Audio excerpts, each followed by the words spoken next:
Muchas gracias, Adalid. Muy buenas noches a las más de 89 personas que tenemos conectadas en este momento y queremos darle oficialmente la bienvenida a esta mesa redonda virtual organizada por la Comisión de Innovación Regulatoria del Colegio de Abogados y Abogadas de Costa Rica, en la cual vamos a discutir las criptomonedas, riesgos y oportunidades. Para comenzar este evento voy a darle la palabra a Julio Córdoba, quien es el director del mismo, quien nos va a compartir una breve introducción al tema del cual vamos a discutir esta noche. Julio. Muchas gracias y muy buenas noches a todos. En primer lugar, agradecer la presencia de quienes se han conectado a la mesa principal y también ese espacio que hemos compartido antes del evento, que ha sido bastante ameno, de preguntas y respuestas con algún tipo de conversación muy fluida, que creo que es parte de la riqueza de crear comunidad académica sobre estos temas. Para iniciar, quiero referirme a la Comisión de Innovación Regulatoria, la organizadora de este evento. Esta comisión inicia este año con su primer evento en el mes de marzo, es el 7º que realizamos. Tenemos como meta el realizar, construir comunidad académica, el construir debate, el construir ideas y sobre todo tener la oportunidad de hacer crecer esos temas tecnológicos con necesidad regulatoria en nuestro país y que podamos hacer lo suficiente como comunidad jurídica para crear criterios y conceptos y al mismo tiempo generar más debate para porque en estos temas hay un punto muy interesante que es la tecnología apenas está creciendo y siempre la norma jurídica va detrás. En segundo punto, pues siempre que hablamos de estos temas, tenemos que hablar de qué es dinero. Todos sabemos qué es dinero porque lo sabemos desde niños. Sabíamos cuando nuestro papá, nuestra mamá nos daba platita para ir a la escuela, íbamos en el recreo, llegábamos y teníamos la oportunidad de tener un espacio para ir a hacer una compra a la soda y sabíamos qué era lo caro, porque no nos alcanzaba, y qué era lo barato, lo que nos alcanzaba. También nos damos cuenta desde niños que el dinero tiene la particularidad de tener una posibilidad en nuestra vida, en el sentido de que nos damos cuenta que hay personas que ganan más que otras, todo eso de la niñez, con un sistema económico de intercambio que es la usualidad del dinero. O sea, el dinero ni siquiera nos explicaron cómo funcionaba. El dinero tiene 3 funciones. La primera es la unidad de intercambio, que es que yo llego y compro algo gracias al dinero que tengo. Y la otra persona me lo vende, sin mayor debate. Quiero una Coca-Cola, vale 1000 colones y me la dan y está resuelto el asunto. La segunda es que el dinero tiene la función de ser una unidad de medida de valor, o lo que llaman unidad de cuenta. Esta unidad de cuenta lo que hace es que el dinero se expresa lo que valen las cosas. Por ejemplo, si uno llega y dice, ¿cuánto vale la Coca-Cola? 1000 colones. Eso es diferente cuando hablamos de Bitcoin. Usualmente cuando vemos una propiedad que se vende en Bitcoin, la persona dice, acepto Bitcoin. Cuando alguien dice, acepto Bitcoin, significa que no es que la está vendiendo en Bitcoin. Es que simplemente tiene la posibilidad de hacer el intercambio o el negocio legal con esta moneda electrónica. Y la tercera es que es un depósito de valor para el futuro. O sea, cuando hacemos un ahorro, tenemos la intención que ese dinero que estamos ahorrando en el tiempo no quede desaparecido en la cuenta bancaria. En ese sentido, las fluctuaciones de las monedas electrónicas lo vienen a constituir en un dinero malo, lo que se llama dinero malo porque no conservan en ese sentido el valor. No malo a nivel moral, ni tampoco a nivel de ilicitud, sino dinero malo. También es importante mencionar que este dinero soberano emitido por los estados de forma monopólica desde el año 1913, por medio de los bancos centrales, este dinero ha tenido un desafío, digámosle de esta forma, a partir del año 2009, cuando surge Satoshi Nakamoto con su propuesta sobre una red de computadoras enlazadas a nivel global que nos permitan como humanidad y como sociedad confiar no en el sistema bancario que nos han creado los gobiernos, sino confiar en nosotros mismos por una red computacional. Entonces, basados en esta red computacional, tenemos un sistema económico en las monedas que en vez de estar en libros contables de bancos, está en un libro universal llamado blockchain, donde están todas las transacciones y esas transacciones son soportadas computacionalmente a nivel global. O sea, tendríamos una moneda mundial y que la cual inició costando centavos y en este momento, la última vez que la vi superó los $50,000, no sé cuánto estará en este preciso momento. Sobre esto es justamente este conversatorio, conversar sobre la criptoeconomía, las oportunidades y retos, y también me permito recomendar la lectura de un artículo de una revista especial, se llama Tribuna Libre, que fue publicado el día de ayer en la Universidad de Escuela Libre de Derecho. la revista Tribuna Libre dedicó su 8º número al derecho informático. Y en ese capítulo puntual, en esta edición puntual, viene un artículo también sobre algunos riesgos de la criptoeconomía. Entonces, para todos aquellos interesados, tanto es importante escuchar las virtudes del sistema como aquellas situaciones que pueden ser amenazantes. ¿Por qué? Porque una persona informada es la que siempre tomará las mejores decisiones. Sobre el Bitcoin a nivel jurídico en nuestro país, no es moneda. Y si no es moneda, ¿qué es lo que es? Según el derecho civil sería cosa. Entonces es una cosa de carácter lícita, es una cosa que se puede transar conforme a la autonomía de la voluntad, pero que no tiene poder liberatorio. ¿Qué es el poder liberatorio? Cuando ya usted llega y tiene una obligación y la pagó. Por ejemplo, cuando al final de mes se paga el alquiler de la casa, nadie le puede cobrar a uno otra vez el alquiler. ¿Por qué? Porque ya pagó, ya está liberado. Sin embargo, si usted lo paga en Bitcoin, la otra persona tiene el derecho de decirle, no le acepto y por lo tanto no lo libero, páguemelo en colones. Entonces, ese es el poder liberatorio que tiene en este momento el Bitcoin en El Salvador, donde ya es moneda de curso legal. Entonces, no es que en este momento sea ilegal en otros lugares, sino simplemente que, bueno, excepto China, que optó por la proscripción total, sino que ya tiene poder liberatorio. Sin embargo, retomando el inicio de esta introducción que hice, cuando hablamos de que el dinero está en nuestro ADN cultural desde la infancia, no podemos decir lo mismo de este sistema económico de monedas electrónicas, porque hay una curva de aprendizaje. Y sobre esta curva de aprendizaje y sobre el desarrollo de esos temas es que vamos a conversar en este evento. Muchas gracias. Muchas gracias, Julio, por sus palabras. Y antes de pasar a la ronda de preguntas, pues es importante rescatar eso que mencionaba Julio. Precisamente hace pocas semanas, El Salvador hizo historia al convertirse en el primer país del mundo en reconocer las criptomonedas, específicamente el Bitcoin, como moneda de curso legal.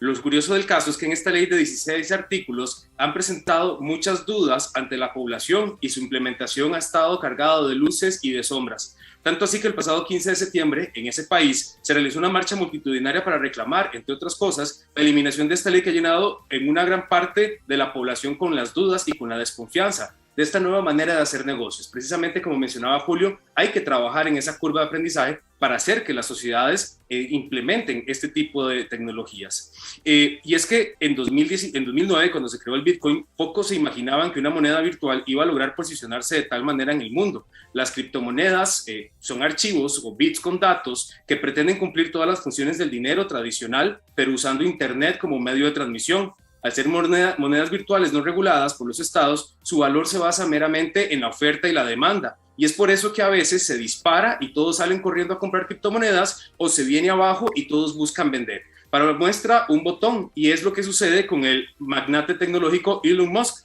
quien a través de sus polémicos tweets puede jugar con el valor de la moneda hacia arriba o hacia abajo.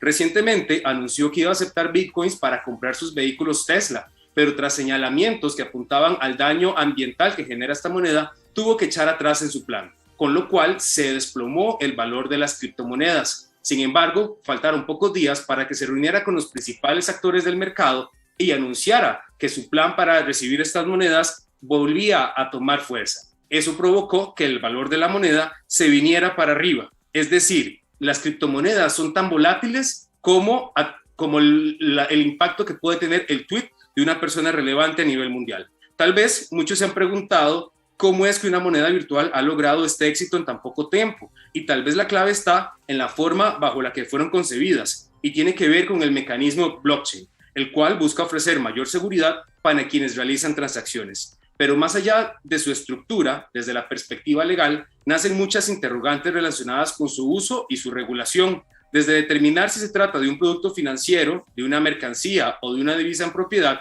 hasta cuestiones meramente de transparencia, regulación de su valor o regímenes tributarios. Todo esto está sobre la mesa en constante discusión. No en vano, el Tribunal de Justicia de la Unión Europea determinó que son monedas atípicas que se conciben como medios de pago convencionales, pero no legales, y que además puede desencadenar otro mundo de temas relacionados con las operaciones financieras o su uso para el mercado negro en Internet.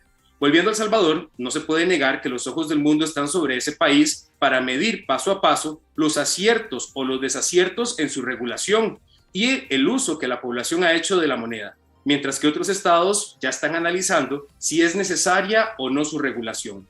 De momento, desde nuestro vecino centroamericano se reciben noticias de interés. Grandes cadenas de comida rápida ya están aceptando bitcoins al mismo tiempo que muchos pequeños comerciantes se están atreviendo a dar el paso.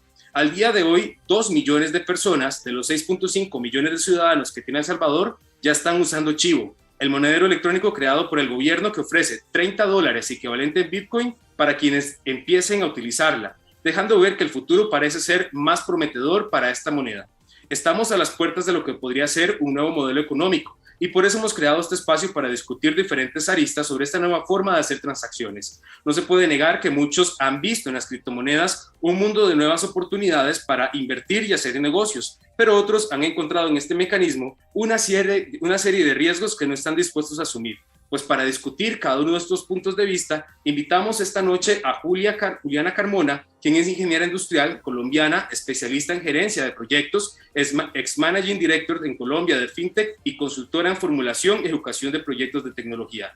Tenemos también al señor Julio Córdoba, quien es abogado especialista en Derecho Informático, profesor del módulo de Tecnologías Emergentes de la Economía Digital de la especialización de Derecho Informático de la UEL, miembro fundador de la Comisión de Innovación Regulatoria. También contamos con el señor Juan Durango, quien es abogado en Derecho Digital, profesor de la especialización en Derecho Informático de la UEL y miembro de la Comisión de Derecho Informático. Además, también contamos con la presencia y participación del señor José Adalid Medrano, quien es abogado especialista en Derecho Informático, coordinador de la Comisión de Innovación Regulatoria del Colegio de Abogados y Abogadas de Costa Rica y de la especialización de Derecho Informático de la UEL. A ellos les damos la más cordial bienvenida y pues vamos a comenzar esta ronda de preguntas que, como les hemos dicho, también ustedes pueden participar dejándonos sus inquietudes a través del chat que tenemos aquí disponible y conforme vayamos evolucionando en la conversación se irán incorporando. Pero para comenzar, me gustaría preguntarle a Juliana, ¿cuál es el estado de la industria fintech en Colombia? ¿Cómo la valora, Juliana? Gracias, Andrés. Pues mira, nosotros la industria fintech la tenemos identificada en 9 verticales. Digamos que para nosotros fintech es soluciones financieras digitales en general, pues digamos que es el concepto más amplio que usamos, es nuevos modelos de negocio basados en tecnología que revolucionan los servicios financieros. Por supuesto, en ese conglomerado, en ese ecosistema, está dentro de ello el subsector de cripto y blockchain. Nosotros tenemos identificadas, como te decía, 9 verticales. Son 322 empresas ubicadas allí. El mayor número de jugadores está ubicado en la vertical de crédito digital, seguido por la vertical de pagos digitales, en donde están pues, las pasarelas de pago, las billeteras digitales y unas empresas especiales de depósitos electrónicos. En tercer lugar, tenemos finanzas empresariales, que son temas sobre todo de factoring electrónico. En cuarto lugar, tenemos temas asociados a finanzas personales, herramientas para hacer inversiones en mercados de valores, educación financiera, planeación financiera. En quinto lugar tenemos todas las soluciones relacionadas con temas de scoring, de temas de anti-money laundering, tenemos todos los temas de KYC, que es lo asociado a RegTech, que si bien no son servicios financieros, son demasiado relevantes en la prestación de los servicios financieros. Y allí, ahí sí tenemos el subsector de cripto y blockchain, que representa el 5% en toda esa torta de las 322 empresas. Es un subsector pues todavía en proceso de desarrollo, con algunas luces, pero también con algunas sombras, como lo mencionabas en el caso de El Salvador. Están los temas de crowdfunding, insurtech y neobancos. Esa digamos que es como nuestro ecosistema fintech en Colombia. Para darte algunos otros datos y compartir, por supuesto, con nuestra audiencia, Colombia en este momento es la tercera economía fintech de la región, es decir, acá en Latinoamérica, después de Brasil y después de México, somos los terceros en esa economía. Y aparte tenemos el mayor índice de apropiación de soluciones fintech de la región. Esto se mide con base en la población que tiene acceso a Internet, digámoslo así. Entonces, el indicador lo que muestra es que el 76% de la población digital activa de Colombia hace por lo menos uso de una solución fintech, sea una pasarela, sea una billetera, sea haber obtenido en algún momento un crédito digital o sea haber obtenido algún criptoactivo. Y es el mayor índice de apropiación de la región, es decir, en Latinoamérica. Eso para darles un panorama. Es una industria muy joven todavía. El promedio de edad de esas 322 empresas que les digo que hay en Colombia es de 7 años. Es realmente una industria súper joven. Es una industria que emplea más de 9.300 colaboradores, para también tener una idea en materia también de talento humano.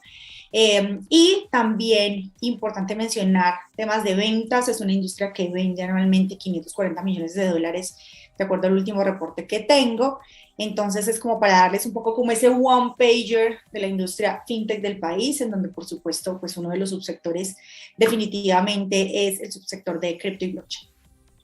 Juliana, ¿y usted cree que la regulación colombiana ha promovido que estas empresas puedan desarrollarse o estas iniciativas vienen más desde el seno privado y desde la intención que tienen por crear una industria en este sentido? ¿Cómo ha sido el tema de la regulación en el sector fintech y criptomonedas desde Colombia? Yo creo que hay de parte y parte. Hay iniciativas de tipo privado y hay iniciativas de tipo público. Hay una iniciativa que nació en el sector privado que es precisamente una ley que busca regular las actividades de los exchanges, es decir, digamos como de las casas de intercambio de criptoactivos, en donde lo que se busca precisamente es generarle confianza al usuario para que entre, digamos, en estas dinámicas y haga más apropiación de este tipo de tecnologías y de dinero digital. Esa es una iniciativa que si bien nace en el sector privado, pues por supuesto pasa pues a lo que denominamos nosotros acá en Colombia, a los congresistas, digamos que hay una persona que está liderando ese proyecto de ley de criptoactivos, pero es un proyecto que ha venido teniendo, pues no ha tenido apoyo suficiente desde el gobierno, ha tenido bastantes trabas. Y hay algunas otras iniciativas directas desde el gobierno, como de pronto habrán oído algunos de ustedes, y es lo que tiene que ver con el sandbox regulatorio. Dentro del marco del sandbox regulatorio, que es como todo este ejercicio de experimentación entre el gobierno, entidades tradicionales y startups innovadoras, se saca un proyecto piloto para criptoactivos que tiene un propósito y es tener un proyecto piloto, digamos como un ejercicio de experimentación en el marco de unas alianzas estratégicas seleccionadas. Se seleccionaron 9 alianzas estratégicas que están compuestas por entidades vigiladas, sean bancos o otro tipo de entidades financieras que estén vigiladas en Colombia, y cada una de esas alianzas puede ir de la mano con un exchange de criptoactivos. Entonces, básicamente es un ejercicio de experimentación que lo que busca es generar operaciones de, digámoslo, depósito y retiro y ver, digamos, como unas lecciones aprendidas que permitan ver la escalabilidad de ese tipo de ejercicios. Si tú lo ves, o sea, este es un ejercicio que viene directamente desde el sector gobierno, el tema de la ley de criptoactivos que sí viene como desde una iniciativa sentida del sector privado, no ha llegado a feliz término, pues me parece que hay, digamos, unos mensajes importantes en Colombia de cara como a una buena intención de darle cabida como a todas las alternativas. Yo creo que siempre que hablamos de la industria fintech hablamos de alternativas para los usuarios, pero yo también he sido crítica un poco en este tipo de cosas porque estos proyectos de experimentación también de pronto hacen que se dilaten mucho los procesos, que se quede en un proyecto de experimentación pequeño en donde hay demasiado control y de pronto allí no se genera como suficiente espacio para la innovación. Entonces, de nuevo, que creo lo mencionaba Julio ahora, Bitcoin y ningún criptoactivo es ilegal en Colombia, pero por supuesto tiene algunos grises que hacen que haya menos apropiación, digamos, de este tipo de dinero digital. Muchas gracias, Juliana. Juan, ¿usted qué piensa sobre el estado de la industria fintech en Costa Rica? Sí, Andrés, el sector fintech en Costa Rica va en crecimiento, como en muchos países de Latinoamérica. Si lo comparamos con los números que acaba de dar Juliana de Colombia, pues estamos en una fase muy primaria. En el 2019 un estudio del BID junto con otra institución planteaban que, junto con Finovista, es el nombre, en el 2019 planteaban un ecosistema fintech en Costa Rica con un total de 25 empresas divididas en empresas de tecnologías para instituciones financieras, soluciones de pagos, plataformas de financiación alternativa, gestión de finanzas empresariales, y no aparecía ni siquiera en este ranking empresas fintech dedicadas a criptoactivos, que sí las hay, sí hay un par de empresas que actualmente con criptoactivos en Costa Rica.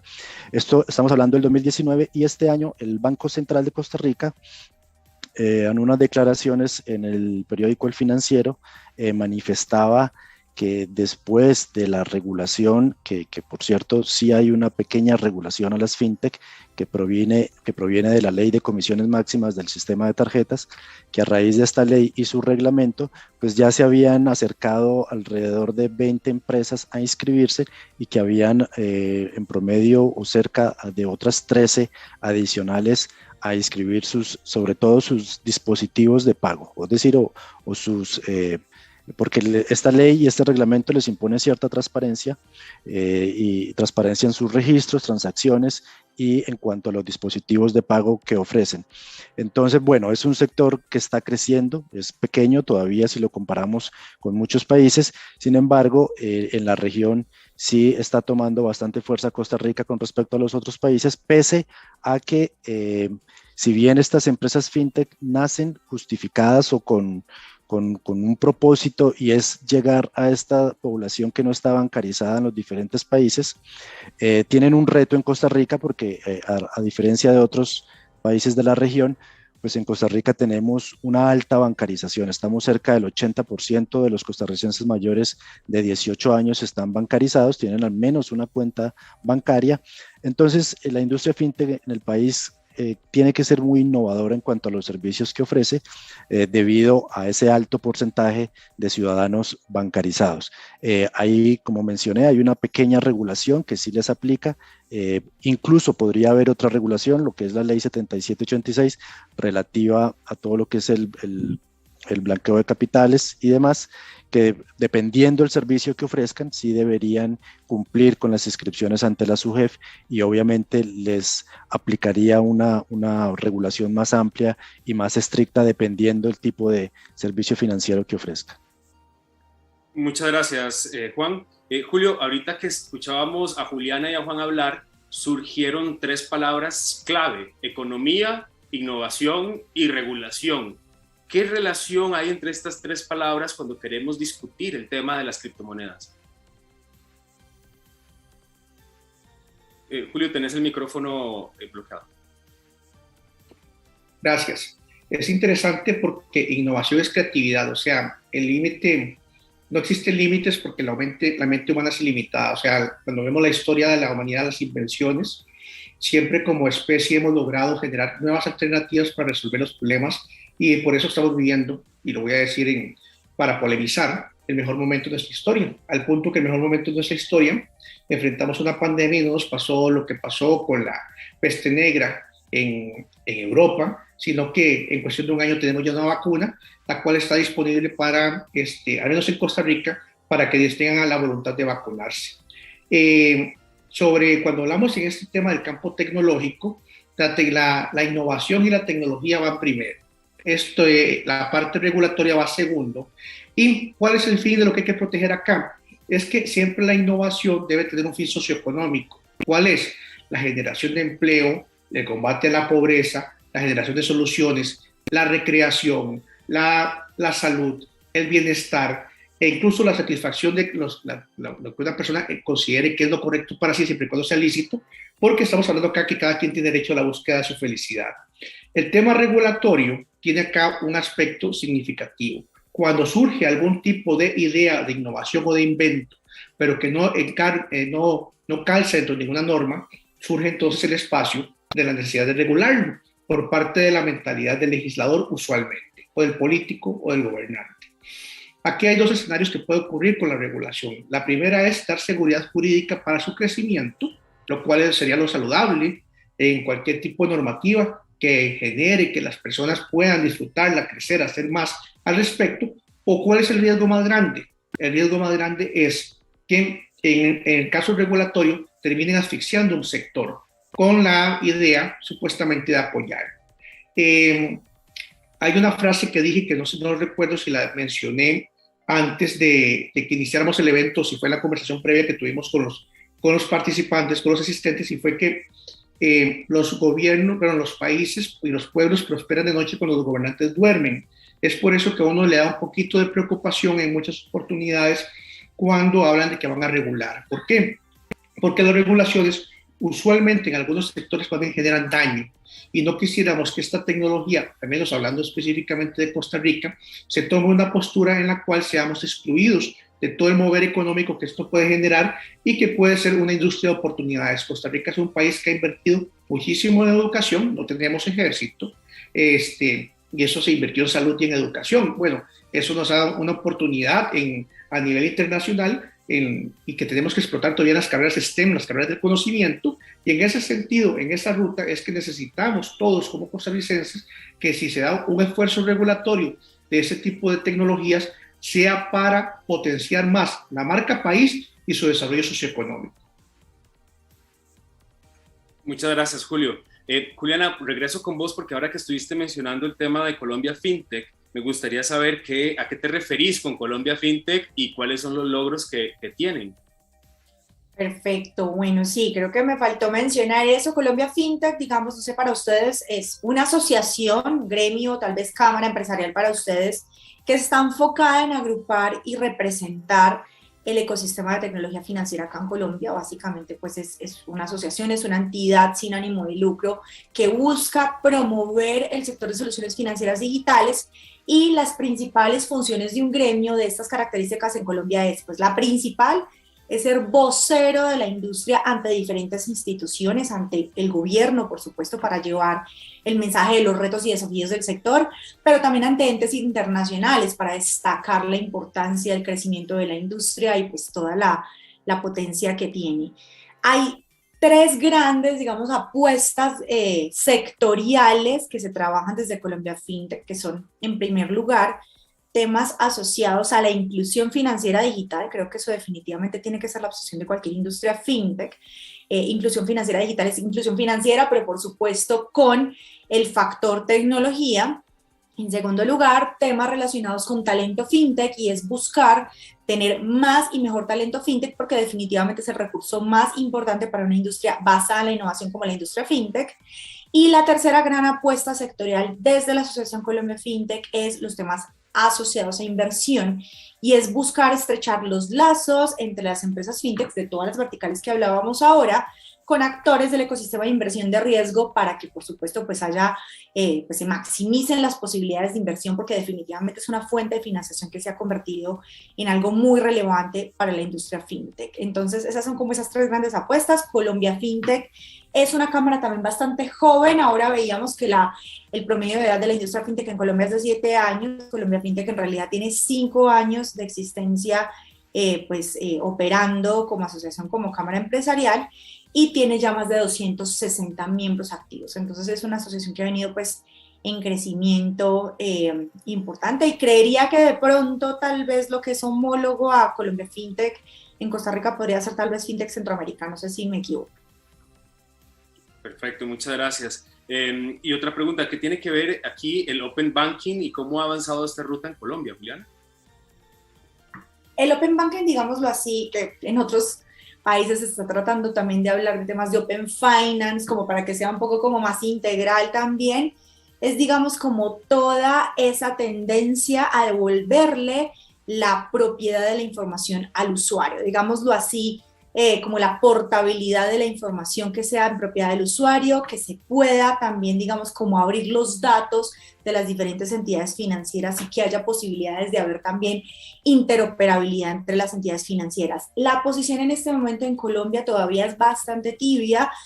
Pues sí han habido unos avances, unos ejercicios intersectoriales en donde unas mesas de trabajo como para priorizar temas, pero en este momento la posición del Ministerio de Hacienda acá en Colombia ha sido un poco de generar unos lineamientos estándar para que sean de, digámoslo, no obligatorio cumplimiento, sino como de opcional, para que las entidades financieras como que se vayan subiendo en la medida de sus capacidades, lo cual yo no creo que sea muy positivo, porque si ustedes me preguntan, creo que ahí hay resistencia un poquitico como al cambio por parte de los actores que hacen parte de las entidades financieras tradicionales, pues porque eso los va a implicar también unas inversiones en tecnología, unas adopciones de procesos.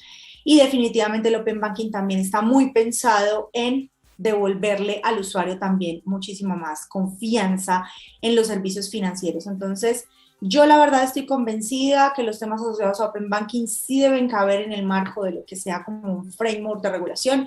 Yo coincido con Julio, siempre hay que tener esa discusión de qué es primero, si la innovación o la regulación, siempre hay que dejar que las cosas se desarrollen para poder entrar a pensar en algo regulatorio.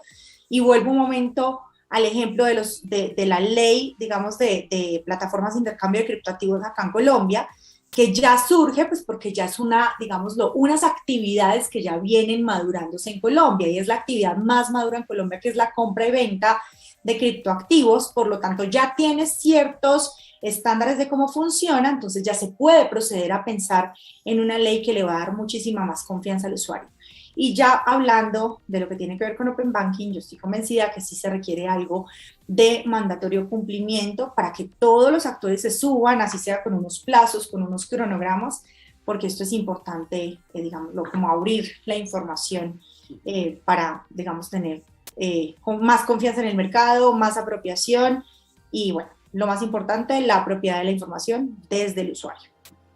Muchas gracias. Y es que esto que usted menciona me recuerda mucho al sistema que tenemos en Costa Rica de Simpemóvil, ¿verdad? En el cual se busca empoderar al usuario, interconexión entre los bancos. Y entonces, Adalid, ¿usted cree que pasos como el Simpemóvil es la ruta que tenemos que seguir para promover la innovación en Costa Rica?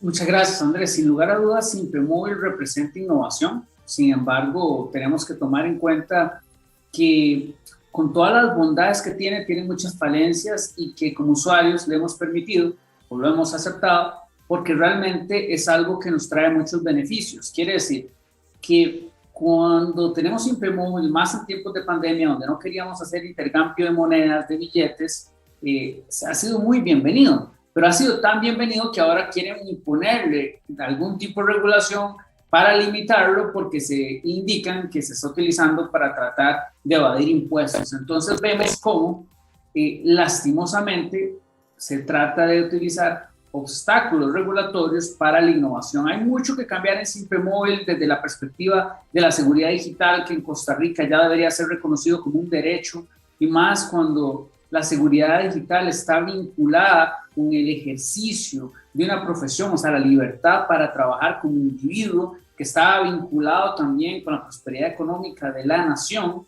Entonces vemos que la innovación debe promoverse. Tenemos que definitivamente generar más debate regulatorio desde el inicio de las actividades, porque lastimosamente muchas veces cuando se empiezan con actividades informáticas, los abogados son ajenos a las mismas, no las entienden, y la regulación cuando llega termina siendo un obstáculo de personas que no las entienden, y eso lo vemos en la Asamblea Legislativa de forma constante. Simpemóvil realmente podría convertirse en una innovación si generara menos fricción para que usted pueda pagar, o sea, digamos que hayan componentes informáticos que permitan que usted no tenga que mandar un mensaje de texto y que le puedan falsificar un comprobante, o sea, darle mayor seguridad al usuario.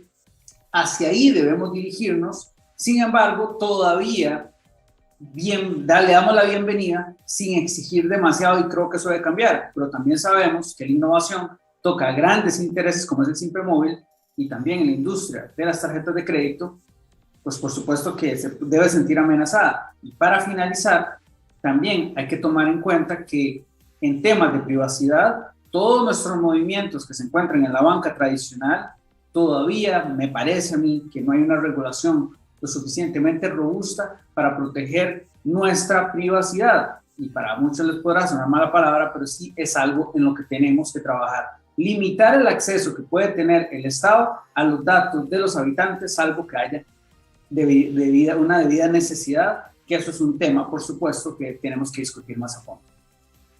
Muchas gracias, Adalid. Y con respecto a este tema, precisamente para ir profundizando en lo que nos tiene aquí esta noche, me gustaría preguntarle a Juliana con respecto al tema de las criptomonedas, ¿cuál es el grado de tolerancia de las autoridades colombianas y de las entidades bancarias con las transacciones vinculadas a este tipo de monedas?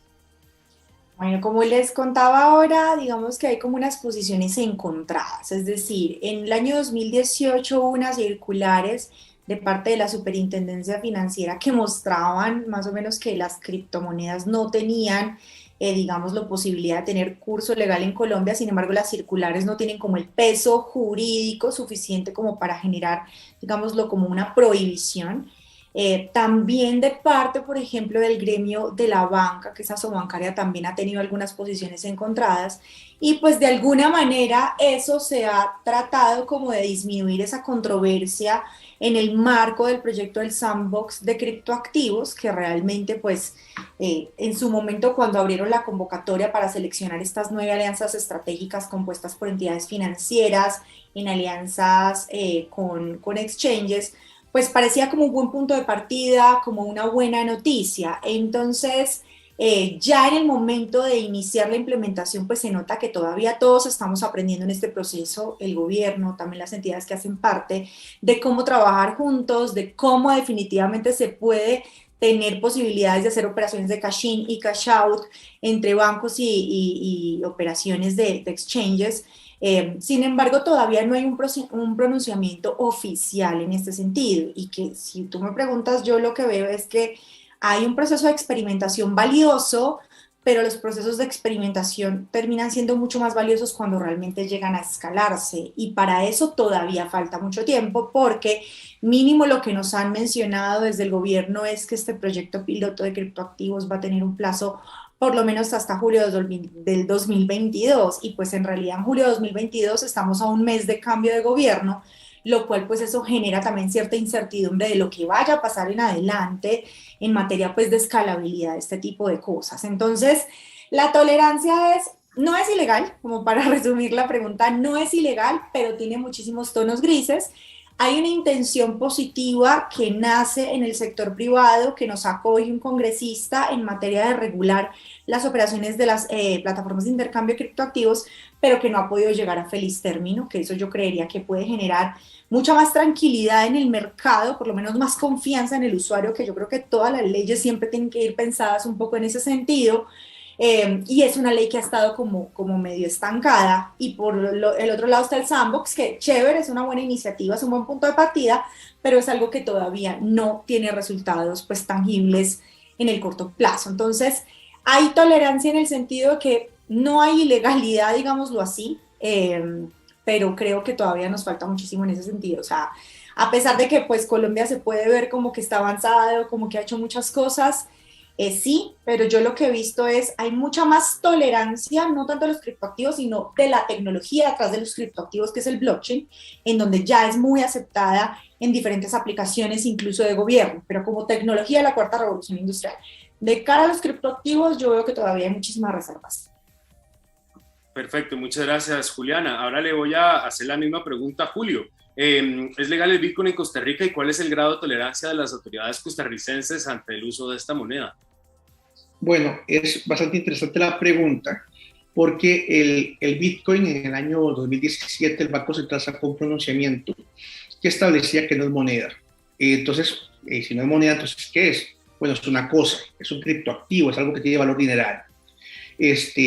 Sobre esto, en fechas recientes, el doctor Rodrigo Cubero, el presidente del Banco Central, una persona muy preparada, hizo un artículo hace un par de meses, muy interesante, muy completo, en el cual analiza el tema y se mantiene la posición de que no es una moneda porque no está emitida por ninguna nación soberana, y el Banco Central tiene una tolerancia vigilante. Con solo esta expresión, tolerancia vigilante, ya tenemos claro que al menos hay una postura de vigilancia, pero no de proscripción.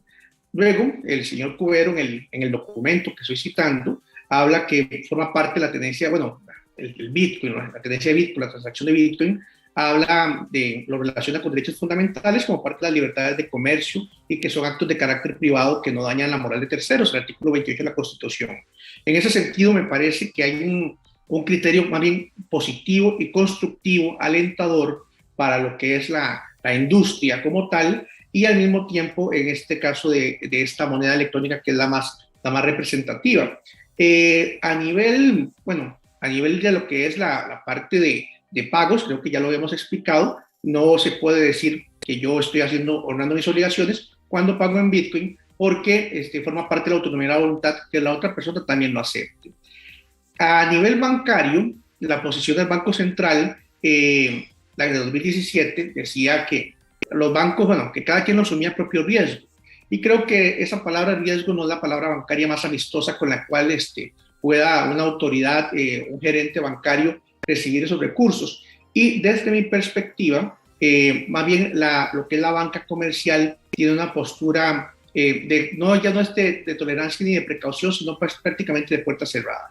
O sea, las personas tienen que hacer, si van a hacer algunos negocios con cripto, usualmente he escuchado a algunas personas decir, es mejor tratar de evitarlo, y no porque estén haciendo algo ilícito, no porque estén haciendo algún negocio que esté tipificado como delito, sino simplemente porque cuando hay algo relacionado con cripto, la cantidad de preguntas que surgen a nivel administrativo pueden llegar incluso al congelamiento de una cuenta, y por montos que ni siquiera son, que uno llegue y diga, esto asombra, o qué está pasando acá, cómo es posible que esta persona tenía un ingreso de clase media y de repente aparece aquí con $3,000,000, no, estamos hablando de personas que por $3,000 han tenido que dar explicaciones excesivas, y esas explicaciones, solo ese acto ya desestimula la participación económica. Entonces, desde mi perspectiva, el gobierno tiene una postura en este momento más favorable, y la parte de lo que respecta a lo que es la banca comercial no tiene el respaldo o el aval estatal para poder participar en el sistema económico de las monedas electrónicas como pudiera estarlo haciendo en este momento. Muchas gracias, Julio. De hecho, en este momento Juan está alzándonos la mano y quiere aportar a esta pregunta. Así que adelante, Juan, lo escuchamos. Sí, correcto, y ha sido una pregunta frecuente hoy en el chat, y es una pregunta frecuente que también me hacen respecto a esa relación con los bancos. Y los invito a que hagan el ejercicio, a los que transan con Bitcoin, que vayan al banco, que les escriban y le digan, bueno, ¿qué posición tienen ustedes respecto a los fondos que vienen de transacciones con criptomonedas? Yo lo he hecho con algunos bancos. Lo más curioso primero es ver la cara del funcionario que lo atiende a uno, mira hacia los lados como buscando el supervisor, como ya para él es sospechoso de por sí hacer esas preguntas, pero en general, y para resumir, ellos por orden de la SUGEF lo consideran una operación riesgosa, y al ser una operación riesgosa, evidentemente podrían bloquear la cuenta si consideran que a criterio de cada banco, y respaldados por la SUGEF, si ciertos fondos pueden provenir de un exchange o de una transacción de criptomonedas. Yo las he realizado, no me han bloqueado la cuenta, claro, no estoy hablando de montos altísimos, pero eso cuando uno va y consulta, esa es la respuesta usual que he recibido. No sé ahora con el último criterio del Banco Central respecto a esta tolerancia que van a tener, si la SUGEF y las entidades bancarias, las entidades reguladas, hayan flexibilizado este criterio, pero hasta hace unos pocos meses esa era la respuesta frecuente de los bancos. Muchas gracias, Juan, por su aporte. Y sobre esta línea, entonces, a mí me interesa mucho saber si Costa Rica debería tomar un camino como el que ha tomado El Salvador, de incorporar como moneda de curso legal el Bitcoin en su marco regulatorio. Y me gustaría saber qué piensa Adalid sobre este tema. Lo escuchamos. Muchas gracias, Andrés. Sí, con El Salvador me parece un experimento interesante. Digo experimento porque se da sin que haya ningún debate regulatorio. Me parece que no es propio de una democracia, por más que podemos estar hasta cierto punto de acuerdo con ciertos elementos. Me parece que puede salir bien, puede salir mal. No se han tomado en cuenta los impactos país. Veamos, si bien es cierto, las criptomonedas permiten ciertas libertades. Eso, como en toda tecnología, puede ser utilizada por el crimen organizado, pero también por personas que quieren generar, digamos que productos comerciales, aprovechar la tecnología. Entonces, ¿qué pasa?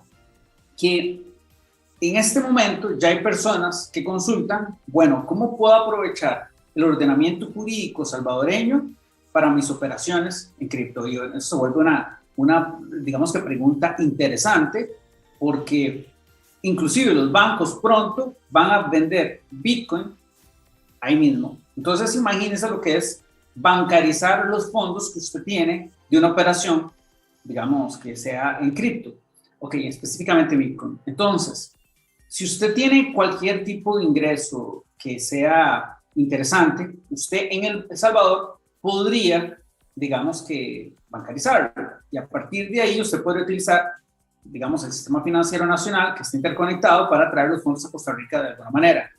Pero El Salvador, lastimosamente, como no tuvo un debate regulatorio, no pensó que debía facilitar la creación de empresas en El Salvador, porque hay mucha empresa que va a estar interesada en estar ahí, más allá de que si quiere tener empleados, más allá de que si quiere finalmente, digamos, tener operaciones físicas, sino simplemente tener operaciones para de alguna forma tener una estructura, un respaldo en El Salvador. Entonces es algo de lo que debe avanzar en El Salvador, y estoy seguro que muchos costarricenses, que muchas personas extranjeras que están en Costa Rica podrán aprovechar, lo podrán aprovechar hasta cierto punto. Lastimosamente, como no hay una correcta regulación que también permita luchar contra la legitimación de capitales que pueden estar vinculadas con terrorismo, con cibercrimen, con narcotráfico, entre otros, entonces lastimosamente podría generar un impacto negativo, pero también podría ser positivo, porque hay muchos inversionistas que van a querer operar ahí. Hay personas que ya se han vuelto millonarias en Bitcoin, no pueden sacar sus fondos de una manera importante, pero van a encontrar en El Salvador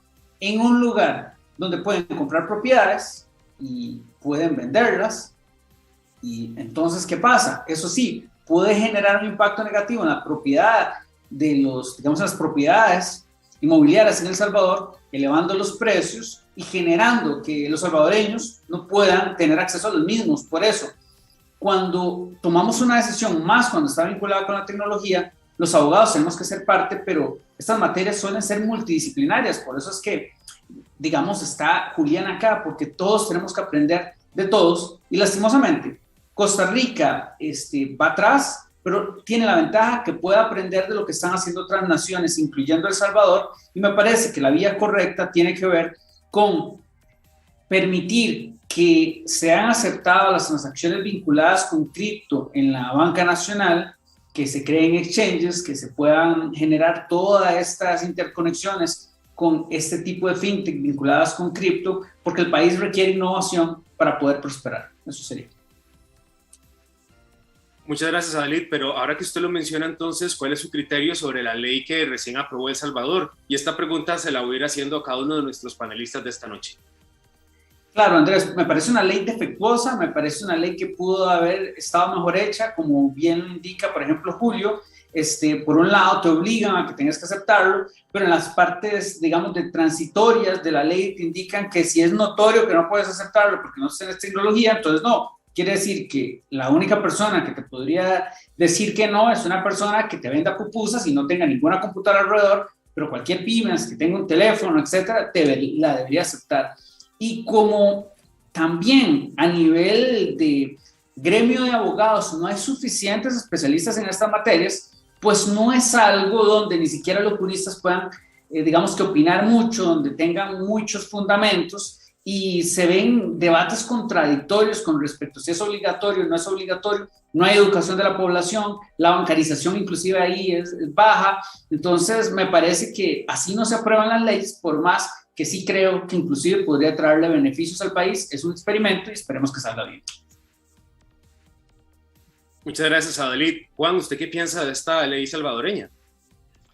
Yo con la noticia de la propuesta del proyecto de ley lo celebré como un acto valiente de El Salvador en un principio. Incluso fui crítico con los pesimistas que pronosticaban lo peor.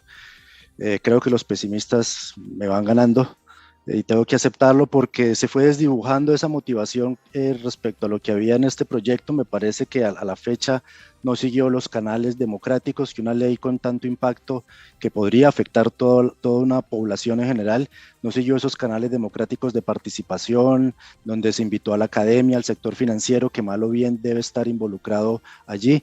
Entonces, esa ley me parece que por esos rasgos políticos que ha tenido, no podría ser o quizás no vaya a ser tan exitosa como quisiéramos. El lado positivo es que vimos que un país pequeño se arriesgó, se mandó al agua, como decimos en Costa Rica, y eso ha servido también para mover las aguas y que otros países digan, bueno, si ellos lo hicieron, nosotros también podemos hacer algo al respecto, y por eso vemos movimientos en Panamá con 3 proyectos de ley, uno propuesto por la misma ciudadanía, 2 por diferentes diputados, Uruguay es otro de los países y hay otro, y Paraguay creo, en Sudamérica también, bueno, y Colombia lo que esté haciendo con la regulación de exchange y demás, entonces esa parte sí la celebro como ese movimiento que generó y bueno, y lo mejor, es decir, se le desea lo mejor a Salvador en la implementación de esta ley porque va a depender mucho también, porque hay mucha gente señalando, esperando que las cosas salgan mal para poder demostrar y señalar y decir, si ves, se los dije que esto de cripto no sirve, que esto es riesgoso y eso no lo queremos, los que queremos pues darle un impulso al sector. Muchas gracias, Juan. Juliana, ¿usted qué piensa de esta ley salvadoreña? Yo coincido con la mayoría de los argumentos que han planteado mis copanelistas, pero ahí creería yo pues, plantear 3 puntos. El primero, el tema de la obligatoriedad, digamos que eso atenta con los mismos principios del mismo blockchain. Entonces creería que ese es uno de los temas por los cuales pues no soy tan entusiasta de la ley. Sin embargo, también estaba como Juan al principio, creo como que igual también da de alguna manera como esperanza o motivación o promoción en países cercanos de que se haya dado pues un paso como tan definitivamente arriesgado. Pero creo que uno de los lunares de la ley definitivamente es el tema de la obligatoriedad. Y dos, esa obligatoriedad va en contra de un tema que creo que en Latinoamérica en general, pues en Latinoamérica y el Caribe existe y es el reto en materia de apropiación. Creo que todavía no estamos suficientemente capacitados todos para, digamos, entender, no hay necesidad de entender todo lo que hay detrás, digamos, de la tecnología blockchain, de la criptografía y demás, pero como usuarios sí necesitamos entender algunos temas básicos que nos permitan apropiar y querer pues también ser parte como de todo este mundo de los criptoactivos. Entonces creo que hay un reto de educación y de apropiación fundamental antes de entrar a generar un tema de obligatoriedad. Entonces, creo que eso como que empieza como a reñir. Y el tema es, yo creo que sí es súper importante, todos estamos muy pendientes de los resultados, que si bien Salvador es un país pequeño, si el tema sale mal, eso va a impactar también de manera decidida en los marcos regulatorios de otros países cercanos, pero si sale bien, creo que también nos vamos a beneficiar los países cercanos. Entonces, pues bueno, ahí estaré también estudiando un poquito más el caso, porque voy a ir ahora a la BitConf, que es el evento más importante en materia pues de criptoactivos en Latinoamérica, y va a ser precisamente en El Salvador. Entonces, ahí estaré muy atenta a ver qué pasa. Muchas gracias, Juliana. Ahí después nos cuenta qué se comentó ahí de esto. Julio, ¿usted qué piensa de esta regulación salvadoreña? Me uno a la preocupación. Yo quiero expresar que cuando yo escuché que va esta noticia repentina de la ley de Bitcoin, yo me preparé para, según yo, leer muchas horas y bajé la ley y hasta separé un espacio de agenda para leer, según yo, un montón. Me esperaba una exposición de motivos extensísima y me sorprendí cuando vi que era un asunto que salía en pocos minutos. Como decía Juliana, hay una contradicción filosófica. Blockchain es libertad y bueno, si hablamos de poder liberatorio, es obligatorio. O sea, esa es la parte medular del tema de las normativas, que si algo tiene poder liberatorio, no existe posibilidad en el acreedor de decir yo rechazo el pago con el cripto. Ahora, aquí viene la segunda parte que uno comprende dentro de la ley, porque la ley me parece que tiene un percance. Si él tiene poder liberatorio, entonces ¿cómo hace posible que aquella persona que notoriamente, si era lo que sea que signifique notoriamente, porque jurídicamente no lo entiendo, notoriamente no tiene la capacidad para aceptarlo, no está obligado a aceptarlo? Entonces, ¿dónde queda el poder liberatorio? Eso es un defecto estructural de la ley.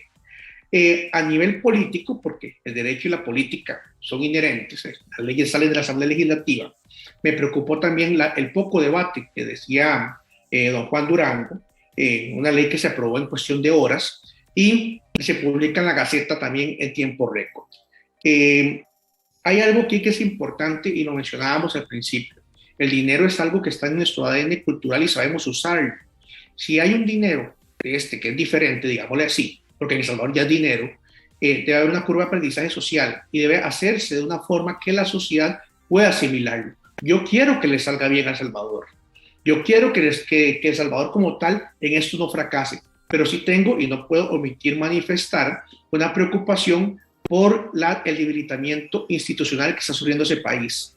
y el inminente surgimiento ya de una eliminación de las instituciones democráticas, como es el contrapeso de los tres poderes, y de una concentración en parte del gobernante. Bukele es un presidente que tiene un excelente marketing, sobre todo afuera, ¿verdad? Creo que tiene bastante gente que le aprecia. Y sobre este tema yo quiero manifestar lo siguiente: yo soy abogado, yo soy un profesional en derecho y no soy una persona que no votó en El Salvador, y ayer justamente estamos participando en un evento en el que tocamos este tema y alguien llegó y dijo: esto no es ninguna ocurrencia en El Salvador y viva Bukele, fue lo que escribió, ¿verdad? Y yo, bueno, es que me parece que eso no es parte de lo que yo como abogado voy a debatir. Yo no quiero ni que viva ni que se muera, quiero que le vaya bien, punto. ¿Por qué? Porque si le va bien a El Salvador, creo que le va a ir bien a la región. Creo que de la misma forma puede beneficiar a la economía de El Salvador si le sale bien, pero le voy a decir lo siguiente: en lo que yo voy leyendo voy más preocupado que contento. Y al igual que uno de mis copanelistas dijo ahora, yo espero al final estar equivocado y de todo corazón deseo que salga bien. Pero yo no sé si mis buenas intenciones van a ser suficientes, y si no, vamos a experimentar un golpe que posiblemente va a minar el progreso que pudo haber tenido la aceptación social de esta nueva modalidad e innovación económica que tenemos del año 2009 desde Satoshi Nakamoto. Muchas gracias, Julio. Y otra pregunta que le voy a hacer a todos tiene que ver precisamente con esto que usted mencionaba, ¿verdad? Muchas veces cuando vemos que se crea un marco regulatorio, hablamos de competitividad. ¿Estaría Costa Rica, por estar dentro de la misma región que El Salvador, perdiendo competitividad al tener ellos ya una regulación sobre este tema, mientras nosotros apenas estamos empezando a discutir si merece la pena considerarlo? Voy a preguntarle a Juliana, ¿qué piensa? Pues yo creo que definitivamente todos los países tienen que ser autónomos, pero las buenas prácticas, o sea, yo creo que, por ejemplo, cuando hablamos de marcos regulatorios, por ejemplo, FinTech, en México hay una regulación que se denomina la ley FinTech, pero que al final del día no cubre todas las verticales que hacen parte del ecosistema FinTech de ese país.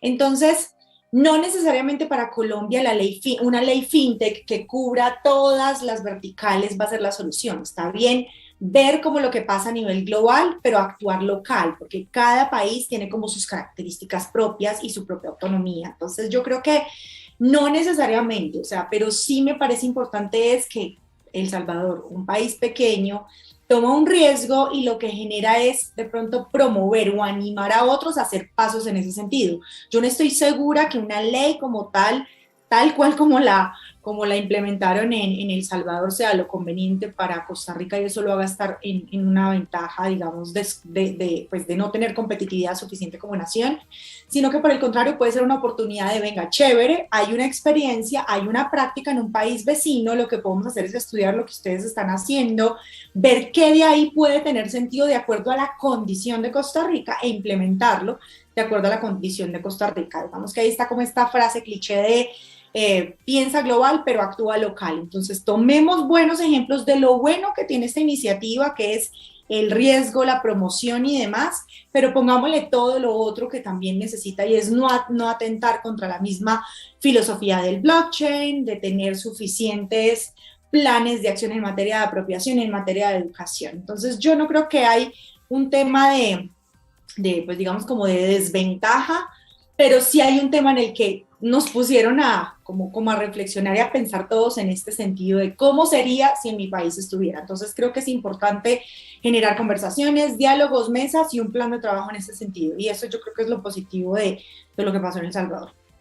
Muchas gracias, Juliana. ¿Y usted, Juan, qué piensa al respecto? ¿Cree que nuestro país pierde competitividad ante esta regulación salvadoreña?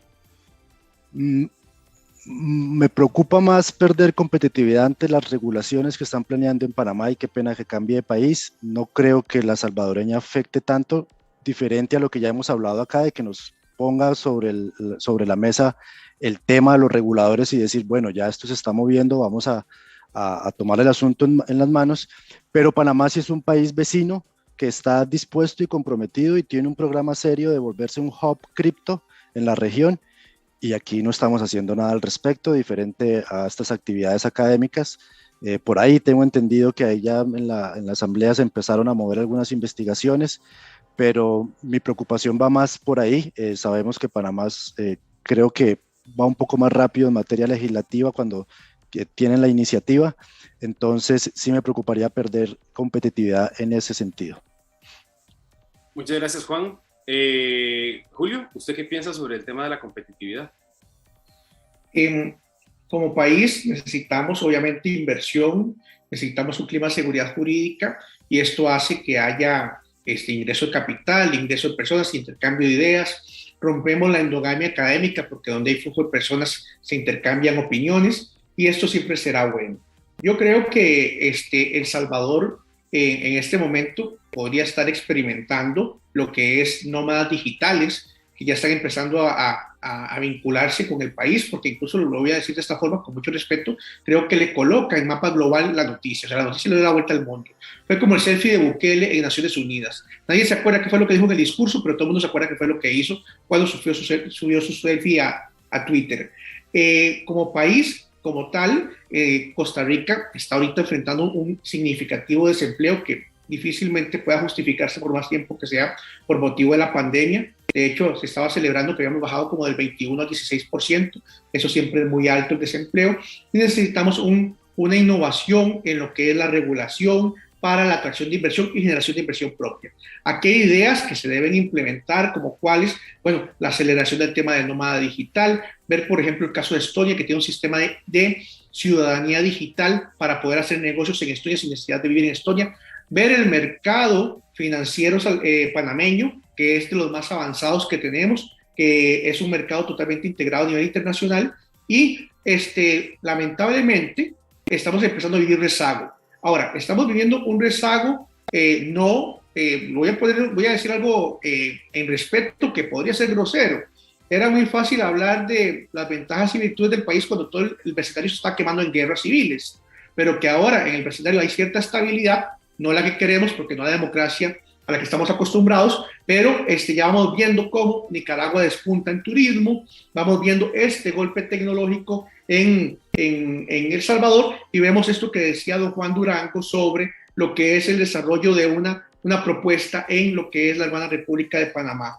Costa Rica sí necesita tener una postura más agresiva y lo digo así para incendiar la noche, no podemos creer la expresión de que un tren que cuesta 1.700 millones de dólares va a reactivar la economía y nos va a generar y se va a pagar solo y nos va a resolver el problema que tenemos. Esta situación es mucho más grande y más integral y es que el tema es, y me disculpo con los que quieren andar en tren, espero que algún día puedan hacerlo, lo digo de una forma muy, muy fuerte. Tenemos una altísima carga tributaria, tenemos un océano muy fuerte donde las pymes nacen y en poquito tiempo perecen por estar asfixiadas en regulación.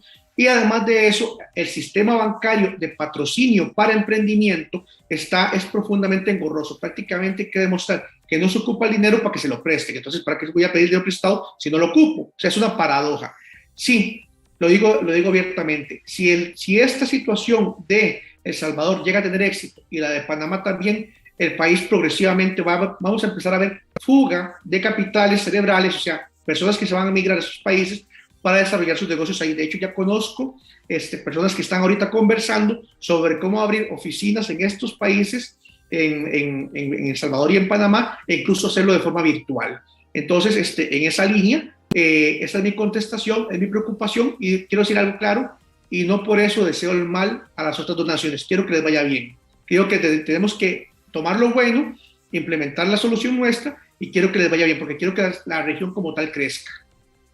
Muchas gracias, Julio. Ahora escuchamos la opinión de Adalit sobre este tema, si perdemos o no competitividad. Sí, me parece que definitivamente, porque tomemos en cuenta que hay muchas personas, hay muchas empresas que ya tienen inversiones en cripto, que tienen proyectos, que ven que la banca no es amigable con ellos y que sin duda no pueden dejar de trabajar y tienen que seguir adelante. Y ahí es donde es importante poder entender, bueno, cuál es el estado en El Salvador, que tiene una nueva ley de protección de datos personales, bueno, cómo se puede crear una empresa, que ya viene en Panamá. Entonces, un poquito diferente a lo que dice Juan Esteban, a mí me parece que va a haber un ranking. Entonces usted toma decisiones y la estabilidad como democracia es un factor en donde Panamá está muy por encima. Pero, por otro lado, también el hecho de que la legislación salvadoreña sea tan laxa, que esté tan mal hecha, también es ser obstáculos a la innovación. Entonces, claro que es un proyecto país en donde puede llegar vínculos contra las maras y digamos, terrorismo, puede haber, digamos, puede convertirse en un paraíso de la ciberdelincuencia, del narcotráfico, porque se pueden mover fondos de una manera más amigable porque la legislación es laxa. Ahora, va a depender mucho de finalmente cuál va a ser la legislación panameña, que es un poquito más amplia. Entonces, nosotros lo que tenemos que hacer es un debido análisis y no copiar lo que hacen otras naciones. Como bien lo decía Juliana, claramente hay que pensar local de acuerdo a nuestras necesidades, a nuestro proyecto país, pero sin lugar a dudas, tanto extranjeros que residen en Costa Rica, extranjeros que quieren venir a Costa Rica, ya empiezan a preguntarse, bueno, ¿y Costa Rica qué tal con el cripto? Porque yo quiero teletrabajar en Costa Rica, yo recibo dinero de mi digamos que mi trabajo en criptomoneda, ¿y cómo hago en Costa Rica? Entonces, lastimosamente la respuesta no es amigable y ahí es donde pueden buscar otras salidas y se pueden presentar oportunidades que se van a otro país. Entonces, es un momento donde tenemos que detenernos y bueno, esa es la función que tenemos como parte de la Comisión de Innovación Regulatoria del Colegio de Abogados para colaborar para el país y construir normativa tomando en cuenta todas las partes posibles. Y nada más, como anuncio, esta no va a ser la última actividad que hacemos al respecto, es imposible abarcar todo y muy necesario que sigamos discutiendo sobre el tema. Muchas gracias, Adelis. Ya que lo tengo acá, me gustaría saber usted qué piensa sobre estas regulaciones en la región que buscan promover promover la creación de exchanges. A ver, a mí me parece que es el paso adecuado, más allá de hacer que, digamos, que el Bitcoin como tal sea una moneda que tenga poder liberatorio. Me parece que el camino de regular exchanges es el camino. Vean que Brasil está copiando a El Salvador, no me parece que sea lo más adecuado. Esto leí la noticia hace un par de horas. Entonces, sí, crear, digamos, exchanges que puedan generar vínculos con las entidades financieras para que se pueda promover la innovación, me parece es el camino, y eso permitiría que personas que quieren trabajar desde Costa Rica, personas que quieren invertir en Costa Rica, puedan ver cómo pueden operar bien, pueden mover cripto, se puede promover una investigación de los monederos, a ver si están vinculados con actividades ilícitas. Hay mucho por hacer, pero sin duda tenemos que avanzar más rápido en estas regulaciones. Muchas gracias. Juan, ¿usted qué piensa sobre esto, sobre esta promoción de regulaciones dirigidas a promover los exchanges? De acuerdo, y es que el exchange es el eje principal de la actividad económica cripto. Es allí donde coexiste, bueno, el trading, diferentes actividades, algunos ya que se dedican incluso a las finanzas descentralizadas o las promueven. Entonces, por ahí es donde la mayoría de regulaciones o las más planificadas y pensadas le apuntan, y es a regular los exchanges, sobre todo para obligarlos a realizar un proceso, cumplir con las políticas de conozca a su cliente, el KYC, y así eliminar la anonimización de las personas que participan en la economía cripto, que es el punto álgido para los gobiernos y para los entes reguladores, poder identificar a los ciudadanos. Yo sé que esto atenta contra la filosofía cripto, anarquista y ciberpunk y demás, pero es fundamental poder reconocer e identificar a los que participan no solo en los exchanges, sino los que están transando con criptomonedas, para poder el ente regulador tener más control e identificar a las partes. Muchas gracias. Juliana, ¿usted qué opinión tiene sobre el tema? Andrés, pues como ya lo había mencionado, creo que es la actividad que tiene más, digamos, madurez en todo el ejercicio, pues, del blockchain, digamos, como tecnología de la cuarta revolución industrial, que impactan todos estos temas de descentralización. Como te lo decía, en Colombia hay una iniciativa que no la han dejado llegar a feliz término, y creo que ese es el mejor ejemplo de cuando hablábamos innovación y regulación, que es primero definitivamente innovación. Tú no puedes regular lo que todavía no se ha terminado de inventar, y creo que definitivamente la operación de compra y venta de criptoactivos es algo que es lo más maduro que ha pasado en el cripto. Por lo tanto, ya hay, digamos, de dónde para poder generar estos proyectos, y que son proyectos que definitivamente van de cara a generar confianza en el usuario. Entonces yo creo que es muy positivo que puedan avanzar estas iniciativas regulatorias. Muchas gracias. Y para cerrar esta ronda con esta pregunta, vamos con Julio Córdoba para que nos cuente qué opinión tiene sobre el tema. Bueno, cuesta agregar algo más a lo que ya han dicho mis compañeros. Es un paso necesario para poder tener la oportunidad de empezar a darle una formalización social.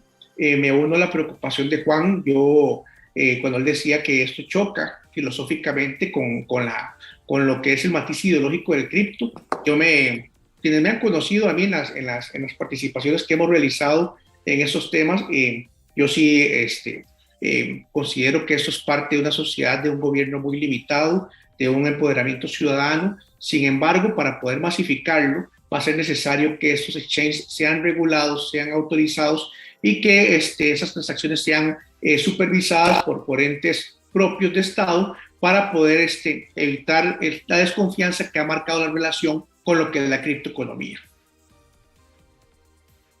Muchísimas gracias, Julio. Para avanzar con otra pregunta, pues me gustaría también saber si ustedes o cómo califican ustedes la tolerancia vigilante que ofrece el Banco Central aquí en Costa Rica.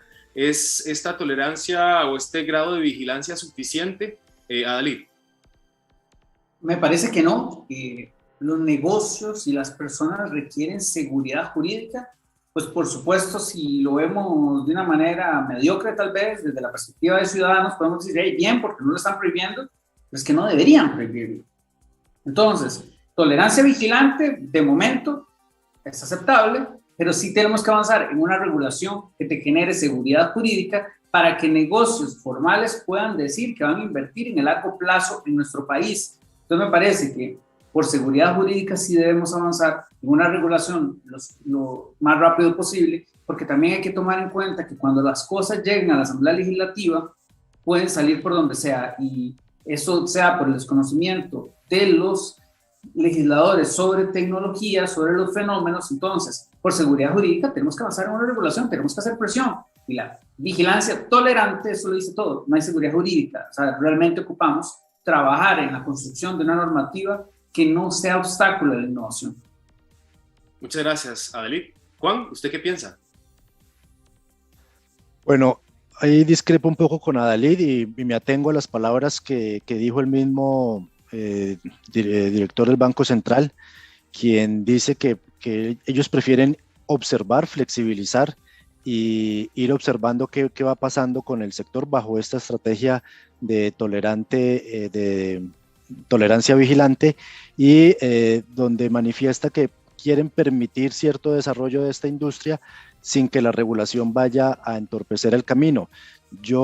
Mi preferencia sería que esa tolerancia sea más bien trasladada a los bancos, para que sean los bancos los que interactúan con el ciudadano, que efectivamente sean más tolerantes a estas transacciones y que al menos abran una puerta para que sus clientes comiencen a transar con criptomonedas de una manera vigilante, usemos el mismo término, pero me parece que quizás la regulación en esta materia podría esperar un estudio de qué pasa en los siguientes meses o el siguiente año, puede ser, qué va pasando en el sector, qué efectos y qué resultados son los que se necesitan regular, si es necesario regular una exchange, cuáles van a ser esas reglas para regularlo y más bien fomentar que existan exchanges.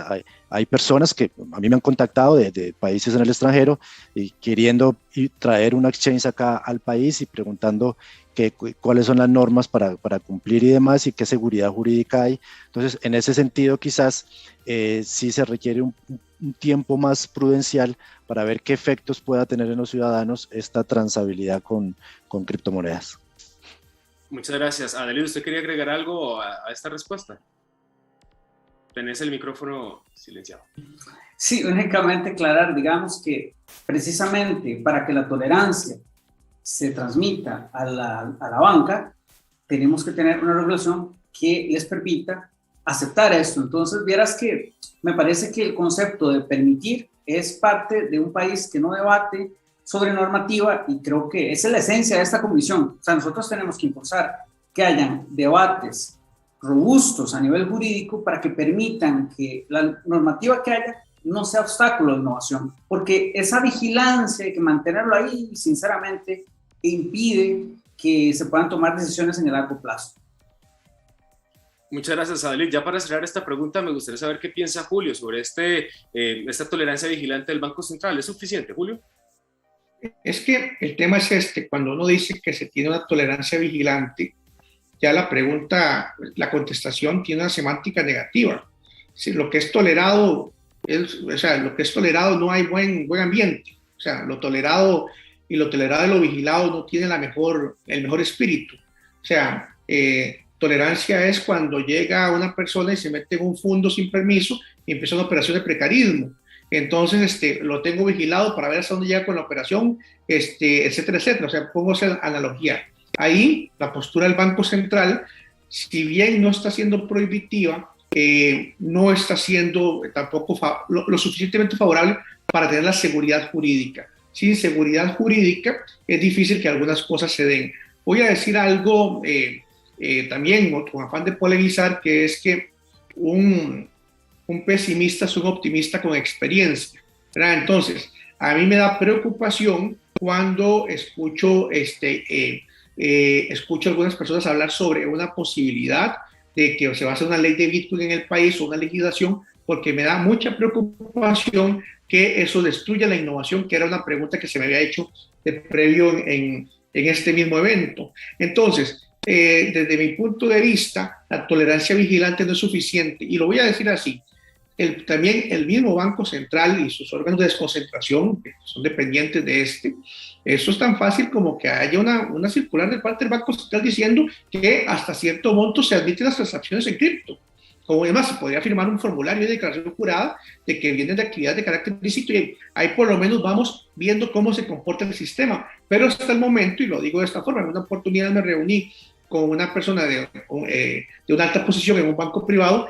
Me llevé el comunicado del 2017, la posición del 2017 del Banco Central, porque esa reunión fue hace un par de años, y le dije, mire, eso no es ilícito, eso está bien. Me pegué todo el discurso bonito que podía al respecto, y yo me dijo, el Banco Central no está dando el visto bueno, y si no da el visto bueno, nosotros no vamos a ingresar a eso. Entonces, ya con eso me dijeron, prácticamente, me dijeron, mire, ¿por qué no intentas hacerlo en otro país? ¿Verdad? Entonces, o sea, es una oportunidad que se pierde a nivel local de la generación de un negocio. La tolerancia vigilante no es constructiva. Pensé que íbamos a ser más negativos, lo digo abiertamente. Yo desde el principio pensé que el gobierno de Costa Rica, siendo un país tan estatista, iba a tener una postura menos abierta para el tema, pero sí es importante dar el paso más para que se desarrollen esas industrias, y mucho de esto ni siquiera depende de reforma legal, sino que es un asunto de política pública, algo que puede surgir desde el mismo Ejecutivo. Muchas gracias, Julio. Tenemos que despedir a Juliana, quien se debe retirar de esta actividad. Entonces, Juliana, no sé si le gustaría compartirnos algunas reflexiones finales, un minuto y medio, para escuchar qué piensa sobre la situación actual de las criptomonedas, especialmente en su país, y cómo ve usted el futuro que van a presentar. Claro, Andrés, no, mil gracias por darme este espacio para darles a ustedes algunas conclusiones. Bueno, pienso en primer lugar que esto definitivamente es una revolución imparable y que no podemos esperar, digamos, desde los países a sentarnos como a esperar a qué pasa en los países vecinos, sino también tener iniciativas propias y autónomas desde los países. Creo que la innovación definitivamente la fuente no es ver tampoco qué está pasando alrededor, por supuesto es una de las fuentes importantes, pero también hay que ver y contrastar eso con las capacidades de la nación. Entonces creo que hay que dar pasos certeros y tangibles. A veces hay que organizar los proyectos por fases para tener algunas victorias tempranas, que eso motive otros pasos en adelante. Entonces creo que eso es muy importante.